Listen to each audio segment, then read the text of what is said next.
अस्सलाम वालेकुम नाज़रीन कराम, मैं हूं आपका होस्ट अयाज अहमद। नाज़रीन कराम, आप सबको रमज़ानुल मुबारक की आमद बहुत बहुत मुबारक हो। दुआ करें कि अल्लाह ताला इस मुबारक महीने के सदके पाकिस्तान पर अपना ख़ास फजल और करम फरमाए। और यह दुआ ज़रूर कीजिएगा कि या अल्लाह, वो लोग जो पाकिस्तान को अंदर से या बाहर से किसी भी किस्म का नुकसान पहुंचाना चाहते हैं, उनके शर से हमारे इस मुल्क को महफूज फरमा। और इसके अलावा आपने तमाम आलम इस्लाम के लिए भी दुआ करनी है। जो अहम तरीन खबरें हैं वो मैं आपके साथ शेयर करने के लिए जा रहा हूं। सबसे पहले नंबर पे इमरान खान को जो सजा हुई, उस सजा के ऊपर अपील इस्लामाबाद हाई कोर्ट के अंदर लगी हुई है और एक अहम तरीन समाअत हुई है। उसका हाल अहवाल आपके सामने रखने के लिए जा रहा हूं। और पाकिस्तान तहरीक इंसाफ के कारकुनान और उनके वर्कर्स के साथ लाहौर के अंदर जो किया गया, उस पर पाकिस्तान तहरीक इंसाफ ने बड़ा सख्त रद्द-ए-अमल दिया है और यह कहा है कि उन पुलिस अफसरान को हम बुलाने के लिए जा रहे हैं। कहां बुलाने के लिए जा रहे हैं और उनके साथ क्या करने के लिए जा रहे हैं, यह डिटेल आपके सामने रखूंगा। और शहबाज शरीफ साहब की कबीना ने हलफ भी उठा लिया है। उस कबीना के अंदर कौन कौन से लोग शामिल हैं और किस किस हुकूमत में वो लोग शामिल रहे हैं, कब से कितने सालों से मुख्तलिफ कबीना के अंदर वो हिस्सा रहे हैं, यह डिटेल आपके सामने रखने के लिए जा रहा हूं। और आखिर में मैं आपको यह भी बताऊंगा कि एक नौजवान साफी हैं, उनको एक चैनल से ऑफ एयर कर दिया गया। उन्होंने बस एक ट्वीट किया था, वो ट्वीट आपके सामने रखूंगा। उसके बाद उनको ऑफ एयर कर दिया गया है।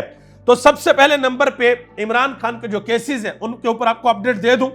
इमरान खान के जो वकील हैं बैरिस्टर सलमान सफदर, उन्होंने आज बात की मीडिया से और यह कहा कि अब तो इलेक्शन भी हो चुके हैं, ओहदे भी संभाले जा चुके हैं, अब इमरान खान और शाह महमूद कुरैशी को इंसाफ मिलना चाहिए। उन्होंने कहा कि आज तक किसी वजीर आजम और वजीर खारजा को ऑफिशियल सीक्रेट एक्ट के तहत कोई सजा नहीं हुई। प्रोसिक्यूशन ये चाहती है कि जो कार्रवाई इन्होंने अडयाला जेल में रातों रात अदालतें लगाकर की है, वो कार्रवाई खुलकर सबके सामने ना आ जाए। इस वजह से हीले बहाने इस्तेमाल किए जा रहे हैं कि जी ये केस बनता ही नहीं है। एफआईए ने तो यह तक कह दिया कि भाई अपील ही मुस्तरद कर दें, यानी कि इस अपील को सुना ही ना जाए। लेकिन अपील जो है वो सुननी पड़ेगी, वरना यह मामला सारे का सारा सुप्रीम कोर्ट के अंदर चला जाएगा। और सुप्रीम कोर्ट इस मामले में पहले ही कह चुकी है। जस्टिस अतर मनुल्लाह ने बड़ा वाज़ेह कहा था कि यह केस इस चीज का बनता ही नहीं है जो केस बनाया हुआ है। आगे आज इमरान खान की बहन जो अलीमा खान है, उन्होंने आज बड़ी अहम बात की है। उन्होंने जस्टिस आमर फरूक साहब, जो कि इस्लामाबाद हाई कोर्ट के चीफ जस्टिस हैं, और उनकी एक तस्वीर भी आई थी 2 दिन पहले जब पाकिस्तान की पार्लियामेंट के अंदर सदर का इंतखाब हो रहा था, और एक तस्वीर भी आई थी जस्टिस आमर फरूक और नवाज शरीफ साहब की, और वो एक तारीखी तस्वीर है। वो तारीख का हमेशा हमेशा के लिए हिस्सा बन जाएगी। और दूसरी तरफ वो नवाज शरीफ के साथ माशाल्लाह जबरदस्त तरीके से हाथ मिलाया जा रहा है, और दूसरी तरफ इमरान खान को किसी किस्म का कोई रिलीफ नहीं मिल रहा। उनकी बहन ने आज कहा कि चीफ जस्टिस आमर फरूक को मुकम्मल प्रोटोकॉल और सहूलतकारी दी जा रही है ताकि इमरान खान जेल से रिहा ना हो। उन्होंने कहा कि इमरान खान साहब जितनी भी तकलीफ में हो वो बर्दाश्त कर लेते हैं, वो कभी भी अपनी तकलीफ की शिकायत नहीं करते। उन्होंने कहा कि आप लोगों को खुद आवाज उठानी पड़ेगी, इमरान खान आवाज नहीं उठाएंगे। और अभी ये भी खबरें आ रही हैं कि इमरान खान की अडयाला के अंदर तबीयत भी नासाज है, लेकिन इमरान खान किसी से ये शिकायत नहीं कर रहे कि मेरी तबीयत ठीक नहीं है। कुछ दिन कबल उनको आंखों का इंफेक्शन भी हो गया था। तो ये सारी चीजें बहुत अहम है जो मैं आपके साथ शेयर कर रहा हूं। अच्छा जी, उमर अयूब साहब जो कि अपोजिशन लीडर है, उन्होंने एक बड़ा दबंग ऐलान कर दिया।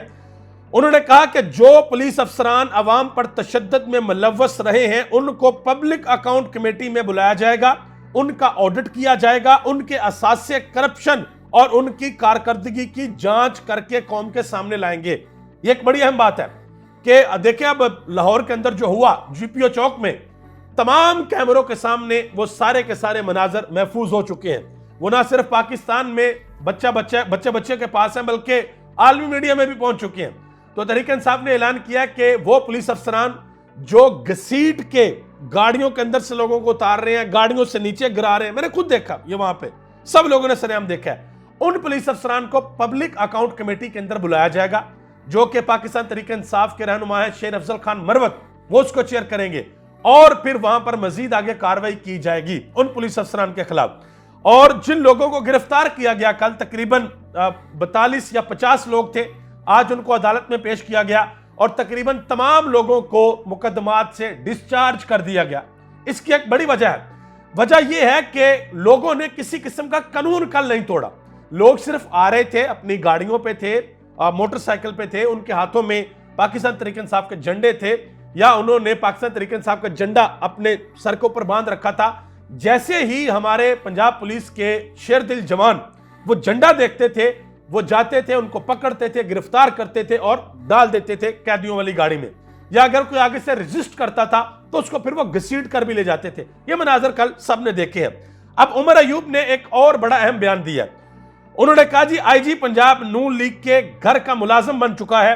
कल लतीफ खोसा, सलमान अकरम राजा समेत दर्जनों कारकुनान को गिरफ्तार किया गया। मरियम नवाज के कहने पर पंजाब में मुकदमा दर्ज किए गए। वजीर आजम और वजीर आला गैर कानूनी और गैर आईनी है। यह उमर अयूब खान ने बात की है। आगे आ जाए जी, जो कमीना बनी है उसके हवाले से अहम खबर है, वो मैं आपको बता दूं। इसहाक डार साहब, ख्वाजा आसिफ साहब और एहसन इकबाल साहब ये कमीना के अंदर शामिल हुए हैं। इन्होंने हलफ उठा लिया है। मोहसिन नकवी साहब भी शामिल हुए हैं और गालिबन मोहसिन नकवी साहब को अभी तक की इतलात है कि वजीर दाखिला बनाया जाएगा। इस पर भी पाकिस्तान तहरीक इंसाफ ने रद्दअमल दिया है, वो भी मैं आपके सामने रखता हूं। लेकिन आपको बताता चलूं कि 3 बंदे, इसहाक डार, ख्वाजा आसिफ और एहसन इकबाल, 1997 से लेकर 2022 तक ये 5 वफाकी कबीना का हिस्सा रहे। 5 मरतबा वफाकी कबीना बनी है मुख्तलिफ अदवार में, मुख्तलिफ हुकूमतों में, और ये उनका हिस्सा रहे हैं। और जब भी कोई हुकूमत खत्म होती है तो कहते हैं जी अब हमें मौका दो, अब हम जो है वो दूध की नहरें बहा देंगे। तो ये माशाल्लाह 6ठी मरतबा ये किसी कबीना का हिस्सा बने हैं। मोहम्मद मालिक साहब, आप यहां पे कबीना बन गई, हुकूमत बन गई, तो यहां पर मोहम्मद मालिक साहब ने एक बड़ी अहम बात की है। उन्होंने कहा जी हकीकत को तस्लीम करना होगा, ये इलेक्शन चोरी हुआ था। अगर इलेक्शन चोरी ना होता तो वजीर आजम किसी और का होता। हुकूमत की मजबूती का अंदाजा इस बात से लगा सकते हैं कि रोजाना दुआएं होती हैं कि हुकूमत अपनी मुद्दत पूरी करे। जिसको मुद्दत पूरी करने के लिए दुआओं की जरूरत है वो हुकूमत क्या करेगी। यह सहाफी मोहम्मद मालिक ने तज्जिया करते हुए यह बात की है, जो कि इंतहाई अहम बात है। आगे आ जाए जी, एक सहाफी हैं शाहद मेतला, उन्होंने मोहसिन नकवी साहब के हवाले से बात की है, जो कि पंजाब के निगरान वजीर आला थे। उन्होंने कहा कि जिस रफ्तार से मोहसिन नकवी को ओहदे दिए जा रहे हैं, 2-4 महीनों में करेंसी नोटों पर कायद आजम की जगह इनकी तस्वीर होगी। और क्योंकि यह कहा जा रहा है कि वो गालिबन वजीर दाखिला होंगे, और अली मोहम्मद खान पाकिस्तान तहरीक इंसाफ के जो रहनुमा है, उन्होंने कहा जी हमारी तरफ से ये अपने पसंदीदा डोनाल्ड लू को वजीर दाखिला बना दे, हमें फर्क नहीं पड़ता, हम किसी से नहीं डरते। और असद कैसर ये बात कह चुके हैं कि अगर मोहसिन नकवी को वजीर दाखिला बनाया गया तो फिर इस हुकूमत से किसी किस्म की कोई बात नहीं होगी, ये वो कह चुके हैं। आगे आ जाए जी, पीपल्स पार्टी की तरफ से एक अहम खबर आई है। वो खबर ये आई है कि गालिबन मुबैना तौर पर पाकिस्तान पीपल्स पार्टी IMF के साथ जो मुज़ाकरात होंगे उसमें हुकूमत के साथ हिस्सा नहीं बनेगी। याद रखिएगा, दोबारा बता रहा हूं, पाकिस्तान पीपल्स पार्टी IMF के साथ जो मुज़ाकरात होंगे हुकूमत में उसका हिस्सा नहीं बनेगी। और ऐसा भी हो सकता है, ये ज़हन में रखिएगा, कि ठीक 1 साल बाद या 1.5 साल बाद, 1 या 1.5 साल बाद, ये तो डिपेंड करेगा इमरान खान साहब किस तरह की मुज़ाहमत करते हैं। जरदारी साहब कहें कि जी हुकूमत सही चल नहीं रही, इनसे महंगाई इनसे कंट्रोल नहीं हो रही, हमने तो उनका साथ दिया था कि ये मिलजुल के चलाएंगे, इनसे कुछ भी नहीं हो रहा, लिहाजा हम हुकूमत से अलहदा हो रहे हैं, और फिर तहरीक अदम एतमाद आएगी और ये हुकूमत फारग हो जाएगी। और पीपल्स पार्टी पहले भी कह चुकी है जी हम वोट आपको देंगे, हुकूमत का हिस्सा नहीं बनेंगे। तो हुकूमत का हिस्सा ना बनने का मतलब ये है कि भाई मुल्क के अंदर महंगाई होगी, बिजली महंगी होगी, पेट्रोल महंगा होगा, डॉलर अगर खुदा न खास्ता ऊपर गया तो हम उसमें हिस्सेदार नहीं हैं, हम सिर्फ आपके बंदे को वजीर आजम बना रहे हैं, यह पीपल्स पार्टी ने कहा। अब आगे आ जाए जी, एक साफी हैं राय साकब खरल, नौजवान साफी हैं, उन्होंने एक ट्वीट किया, बल्कि मरियम नवाज साहबा का एक ट्वीट था उसके ऊपर उन्होंने कमेंट किया। पुराना ट्वीट है 5 मई 2012 का, जिसमें मरियम नवाज साहबा लिखती हैं, ये बेसिकली नवाज शरीफ का बयान था, वो कहती हैं कि जरदारी साहब ये 6 करोड़ डॉलर कहां से लाए हो, हम चैन से नहीं बैठेंगे जब तक ये अवाम का पैसा वापस नहीं आएगा। ये नवाज शरीफ साहब ने बयान दिया था।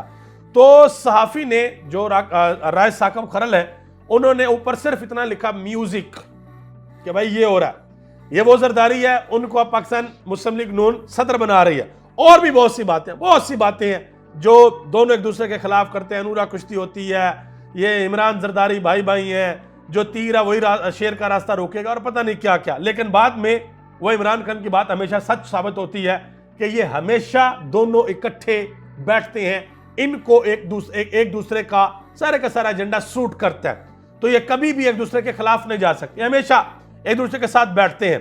तो इसी तरह ये जुबैर अली खान भी एक सहाफ़ी हैं, उन्होंने एक ट्वीट किया कि मैडम मुख्यमंत्री को एक और सलामी, राय साकब खरब को हम न्यूज़ से ऑफ एयर कर दिया गया, कि वो हम न्यूज़ के अंदर काम करते हैं और उनको वहां से ऑफ एयर कर दिया गया है।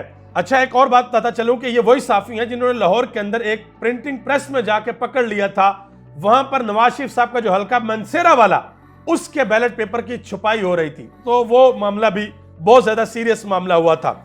इसके बाद ये आखिर में एक बड़ी अहम चीज आपको बताने लगा हूं। ये एक तस्वीर देखें आप, पाकिस्तान तहरीक इंसाफ का झंडा पकड़ा हुआ एक खतून है और पीछे का जो मंजर है वो भी आप देख सकते हैं। अब आप ये समझ रहे होंगे ये पाकिस्तान तहरीक इंसाफ की वर्कर है, बिल्कुल भी नहीं है जी, ये गालिबन पाकिस्तान मुस्लिम लीग नून की तरफ से असेंबली के अंदर आ चुकी हैं और इनका ट्विटर अकाउंट भी है जो कि गालिबन इनका ही है। अगर इनका ना हुआ तो तरदीद जरूर कीजिएगा। इन्होंने कहा कि कायदे मोहतरम जनाब मोहम्मद नवाज शरीफ साहब, सदर PMLN और PM जनाब मोहम्मद शहबाज शरीफ साहब, आपका तहे दिल से शुक्रिया अदा करती हूं कि मुझे रुकने कौमी असेंबली बनाया और अवाम की नुमाइंदगी का मौका दिया। एक आम कारकुन के लिए यह बड़े फख्र और एजाज की बात है कि मैं पार्टी की deputy secretary general Ataullah Tarar भाई और अपनी बहन शिजा फातिमा ख्वाजा का भी बेहद शुक्रिया अदा करती हूं, जिन्होंने मेरी पुरखलूस रहनुमाई की और हर मरहले पर साथ दिया। पार्टी की आदत और अवाम की तौक़्क़ात पर पूरा उतरने के लिए पूरी मेहनत, सलाहियत और जज्बे से काम करूंगी इंशाअल्लाह। ये इन्होंने ट्वीट किया हुआ। और ये जो तस्वीर है जो मैंने आपको दिखाई है पहले, ये 9 मई की तस्वीर है। तो पाकिस्तान तहरीक इंसाफ का यही कहना है कि 9 मई को इस तरह के लोग इंजेक्ट किए गए और पाकिस्तान तहरीक इंसाफ को तोड़ने की, क्रश करने की कोशिश की गई। अब आपने बताना है कि ये क्या है, क्या पाकिस्तान तहरीक इंसाफ के साथ इस तरह 2 नंबरी हुई थी या नहीं हुई थी। आप सबका बहुत बहुत शुक्रिया। पाकिस्तान जिंदाबाद, पाकिस्तान के अवाम और पाकिस्तान के इदारे जिंदाबाद।